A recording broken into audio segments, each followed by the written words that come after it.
Assalamu alaikum wa rahmatullahi wa barakatuhu. Jama'a musulmi na duniya duka ina muku barkar haka. Yau za mu ba da wani tarihi ne mai cike da nishadi, mai cike da kuma abun mamaki, mai cike da abun al'ajabi kuma mai cike da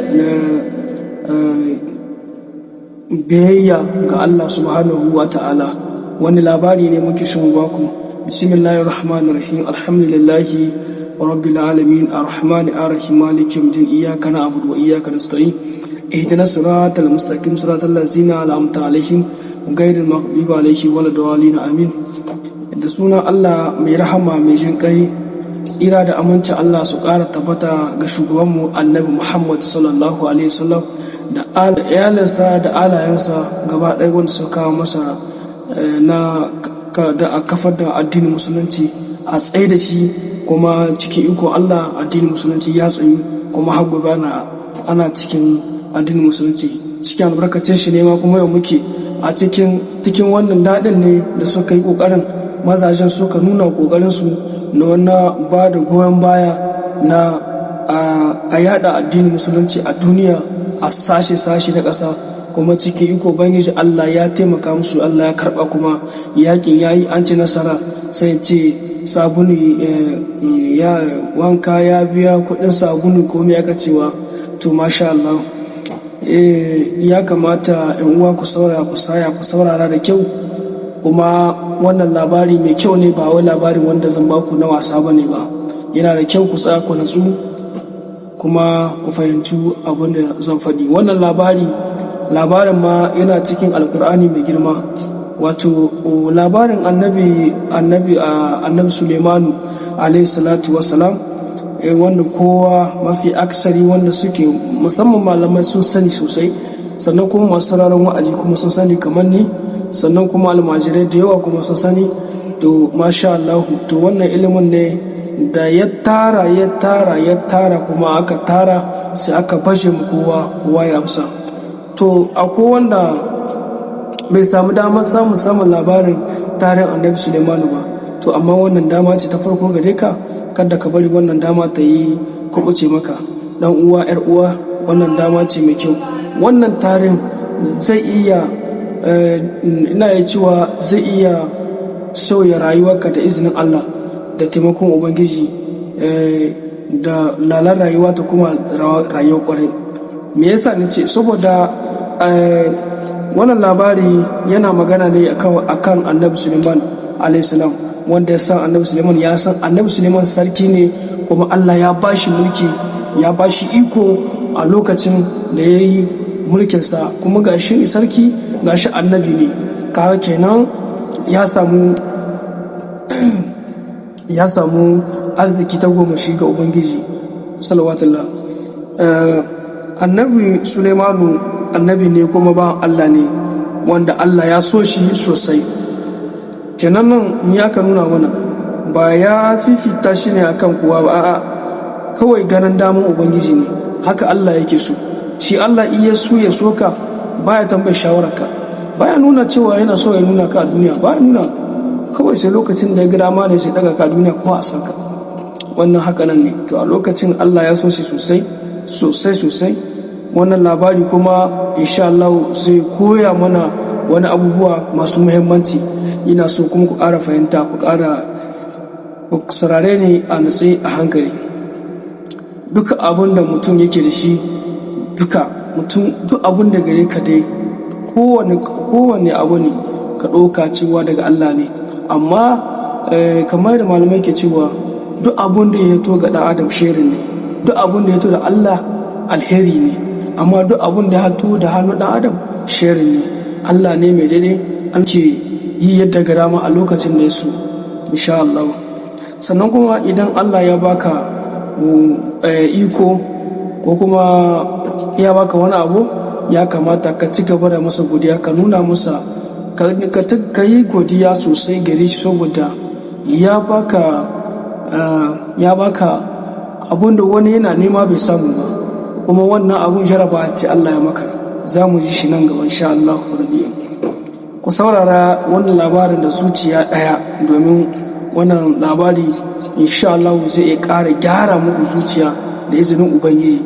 Insha Allah idan mun saurari labarin za ku ji daɗin shi. Annabi Suleman alayhi salam ɗa ne ga annabi Dawud alayhi salam. Tun yana ƙarami annabi Suleman yana da hikima da hankali kuma, amma mutane a lokacin suna ɗauke shi ƙaramin yaro ne. Amma Allah yana ganin abin da ke cikin zuciyarsa, ya san abin da ke cikin zuciyarsa, ya san abin da zai faɗa, dukan shi ya sani. To kuma shi ne mai baiwa, kuma shi ya ba shi baiwa. Kenan nan muka gane nan ga kenan Allah ya san abin da annabi Suleiman ya ƙunsa. Sannan bayan mahaifinsa annabi Dawud alayhi salam ya rasu, Allah ya ba Suleman mulki. Allah ya ba Suleman mulki, ba mulkin zalunci ba, mulki ne na adalci kuma da mulki na tsoron ubangiji, tsoron Allah sallallahu alaihi. Sannan Allah ya ba annabi Suleman iko mai girma sosai. Allah ya ba shi iko mukami sosai a lokacin. Shi mai mukami ne, sarauta ce, kuma gashi annabi ne, kuma ga dukiya Allah ya maika mai, insha Allah. Sannan Allah ya hora masa jin magana tsuntsaye da dabbobi. Idan tsuntsu yayi magana, Suleimanu yana fahimta abin da tsuntsun yake nufi. Idan dabba ta yi kuka, annabi Suleimanu yana fahimtar abin da dabba take so, amma ba don ƙarfinsa bane ba.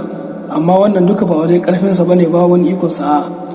Allah ne ya ga dama, cikin iko Allah ne, don ya nuna aya ce cewa lalle shine ubangiji abin bauta, kuma shine ke yi, kuma shi ke amshewa. Nan za mu shi gaba inda annabi Suleman yake cewa. Sannan kuma bayan haka aljannu suna yi masa aiki, kuma suna gina masa gidaje. Annabi Suleman shi ke sa aljannu aiki, madadin yanzu aljannu suke sa aiki. Abin da ya zama sai a hankali yanzu, saboda mu ne ke neman su. Amma a lokacin annabi Suleman shi ke sa aljannu aiki, ya mai abin da yake so, kuma dole sai ya yi, saboda shi ne gaba gare shi.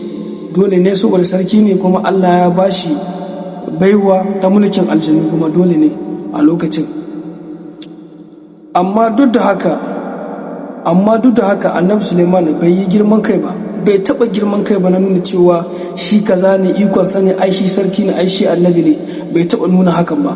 Kenan yana cewa cikin zuciyarsa a lokacin da annabi Suleman yake kallon wannan babbar ni'imar da Allah ya masa, sai yake cewa a cikin zuciyarsa, ya ubangiji na, wannan ni'ima daga gare ka take. Ya koyan wana ku tsaya ku tunani. Idan Allah ya ba mutum iko, idan Allah ya baka kuɗi, idan Allah ya baka matsayi, to wallahi duk jarabawa ce. Wannan jarabawa ce wadda Allah ya muna. Kenan Allah ya jaraba mu ne, shin yana so ya ga shin za mu gode masa ne, ko kuma za mu manta da shi ne ya ba mu dukiyar, ko kuma za mu shagala ne. Kenan wannan abun yana da buƙatar tsaya nazari sosai, insha Allah. Annabi Suleman yana da iko, amma yana yin sallah. Ka jifa, annabi Suleman yana da iko sosai, mai girma sosai, amma duk da haka yana ma Allah sujada. Shi na yin sallah, yana ma Allah sujada kullu yawm. Sannan kuma yana kuka, kullum yana kuka, amma kukan shi ba irin kukan mu na zamani bane ba. A kukan shi na tsoron ubangiji, kukan shi har cikin zuciya ne. Kenan kun ga irin wannan mutane ne wanda su ne ake kira da musulmai, mumunai, wanda su ne wanda Allah ke magana a cikin alkur'ani. Irin su ne, yadda yake shi annabi ne, ba ɗaya yake da mu ba. Annabi daban, balantana. To idan Allah ya karɓi nema, kun san me yasa yake kuka? Annabi Suleiman yana kuka tsoron Allah, yana ninga cewa idan Allah ya karɓi ni'ima, babu wanda ya isa ya maido ma ita. Idan kuma Allah ya baka ni'ima, ya maka ni'ima, babu wanda ya isa ya amshe ma ita. Wannan shine ake kira, ba za ka cinye rabon wani ba, ba za ka cinye rabon ka ba ka zo ka ci rabon wani. To a nan shine idan Allah ya baka sai da ya mutum ya yi kallo ɗaya ne rabansa, wani ma kallon ba zai samu ba, wani kuma maganin ma ba zai ba, wani kuma magana ma ba zai samu, wani bai zai samu magana ba. Saboda me yasa? Saboda abin da Allah ya baka babu wanda ya sai amshi. To wannan darasi na farko na labarin Annabi Suleman alaihi salam darasi ne mai sauki da gaske, amma idan mutum ya tsaya saurara kuma ya yi aiki da abin da ya ji a cikin wannan labarin, ina buƙatar cewa masu kallona su tsaya su fahimci me nake faɗi.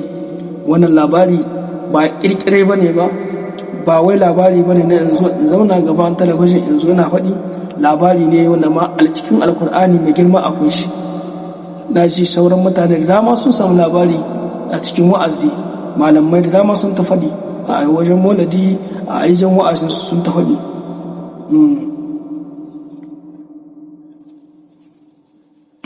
A kullum yomin kada ka yi girman kai, ka gode wa Allah a kowane hali. Ko me Allah ya maka, kowace baiwa ce Allah ya ɗaukaka ka a duniya, ka zama wani celebrity, ka zama wani hamshakin mai kuɗi ka zama wani hamshakin mai arziki, mai shugabanci, mai menene, to kada ka yi girman kai. Ka tuna Allah ne ya baka kuma gobe zai kwace, kai ba za ta kai gobe ba. Idan Allah ya ga dama cikin sakan ɗaya ba zai huce ya haushe abinsa ba.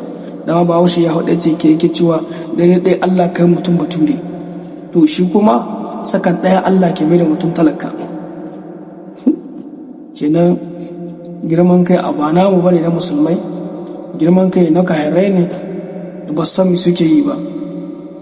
Don haka komi ka samu ka nan ga gode ma Allah.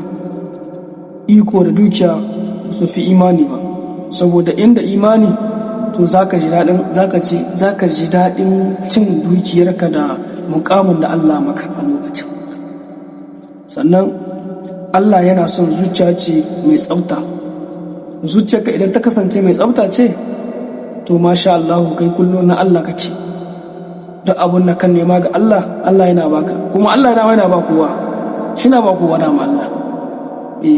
Amma kai ba za ka zama ɗaya da wanda iya roƙa ba ɗaya kuke da shi ba. Kuma kai da kake da kusanci ga Ubangiji ba ɗaya kake da wanda ba kusan bai da, kamar ba ɗaya kake da ma kahiri ba. Ko kuma in ce maka ba ɗaya yake da wanda ɗan uwanka musulmi ba ne, yana a matsayin musulmi amma riga ce yasa musulmi, ba ɗaya kuke da shi ba. Me yasa? Saboda kai zuciyarka tsaftatata ce. Masha Allah. Wannan labari kashi na ɗaya ne.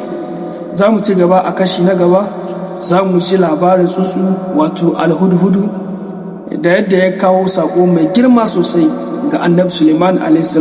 sako da zai canza tarihin wata sarauniya mai suna Balkisu. To anan zan tsaya, yan uwa, sai mun afa, wannan labari na kashi ɗaya ne insha Allah. Sannan kuma albishin zan ba ku wata addu'a da za ku ku karɓa ku ci gaba da yi, wadda dukkan abun da kuke nema idan kuka yi sallah ibada ko kuma a tsaye ko a lokacin da kuke wurin karanta ta, ita ce Allahumma inni as'aluka bi aini ashhadu annaka anta Allahu la ilaha illa anta ahadu samadu lazi lam yalidi wa lam yulad wa lam yakun lahu kufuwan ahad. Wannan addu'a ce wadda misali idan ka roki Allah wani abu sai ka ruhe da ita, to insha Allah Allah zai taimaka maka kuma sai buɗe maka hanyoyinka na gaba. Allah ya taimake mu, Allah ya ba mu nasara, Allah ya ba mu abin da muke nema. Wa za salam. Nagode. Allah sa